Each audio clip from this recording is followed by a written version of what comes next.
Et face à ce personnage encore inconnu il y a 2 ans, des citoyens ont eu à cœur de s'intéresser à cette bulle médiatique incarnée par le jeune banquier. Pierre Charon est porte-parole de l'association Tout sauf Macron. Il nous explique ses objectifs.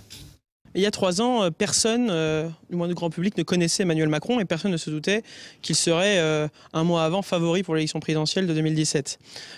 Macron, en fait, il est un ancien du Sérail, très clairement. Il est encarté PS en 2006, il participe à la campagne présidentielle de Ségolène Royal en ce qu'il incite à un rapprochement avec François Bayrou.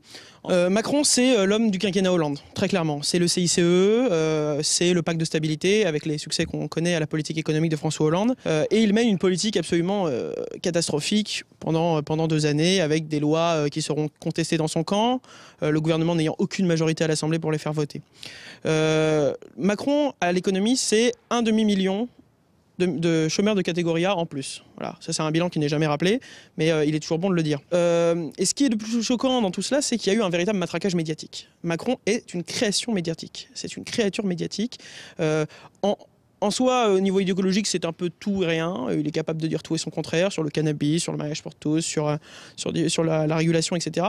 Mais il représente quelque chose aux yeux des médias et il n'y a rien qu'à voir ses soutiens de Pierre Berger, Niel, Pigasse, de Bayrou à de Rugy. On a un grand fourre-tout de n'importe quoi, d'anciens recasés de la politique, de Kouchner, voilà, qui viennent le rejoindre parce qu'ils défendent, non pas un programme, parce qu'il n'y a pas de programme d'Emmanuel Macron, il y a un espèce de projet avec des chiffres et certaines propositions assez excentriques. Il y a une vision et une manière de faire qui est plébiscitée, qui est fédéralisante, qui est pour la négation de l'État-nation, qui se pose en réformateur autour de flexibilité, de grands mouvements de l'économie et des droits des salariés. Donc c'est un peu tout et n'importe quoi. Et nous, on a jugé qu'au bout d'un moment, il fallait qu'il y ait une opposition, parce qu'il n'y a pas d'opposition dans les médias.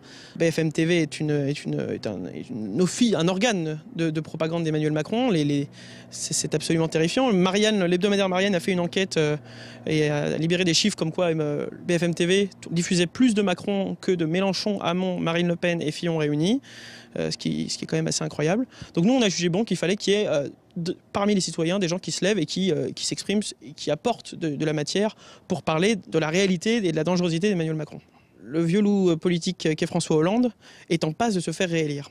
Et pas par lui-même, par son dauphin, son incarnation avec 40 ans de moins, qui a le même programme en beaucoup plus décomplexé et qui va continuer la même politique. Moi, j'arrive pas à comprendre comment ce truc que représente Emmanuel Macron, cette bulle, et puis autant grossir. Alors il y a le fait que Juppé et Valls aient été écartés des primaires de gauche et de droite, mais ça n'explique pas tout. Je pense que Macron est surévalué dans les sondages. Je pense qu'il est beaucoup trop surestimé par un certain nombre d'observateurs. Néanmoins, avec les attaques contre François Fillon et les différents événements de cette campagne complètement hystérique, il y a un vrai risque que Emmanuel Macron soit au second tour de la présidentielle. Et notre mot d'ordre, c'est de dire tout sauf Macron. Tout sauf Macron, de Mélenchon à Marine Le Pen, tout sauf Macron. Nous pensons que c'est la pire chose qui puisse arriver au pays. Emmanuel Macron, c'est le parti de la négation de la France. Ce monsieur, quand dans tout l'Occident on traverse un grand mouvement populaire, un grand mouvement des nations, veut une gouvernance économique de la zone euro. Dont aujourd'hui des économistes par dizaines et dizaines nous expliquent que ça ne va pas tenir.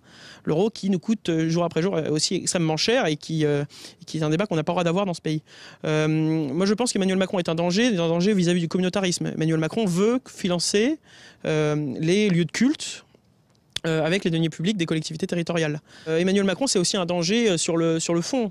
C'est un monsieur qui n'a pas d'idée, qui va se laisser porter par celui ou celle qui sera là à un moment et qui lui dira quoi faire. C'est le vide et c'est très bien vendu.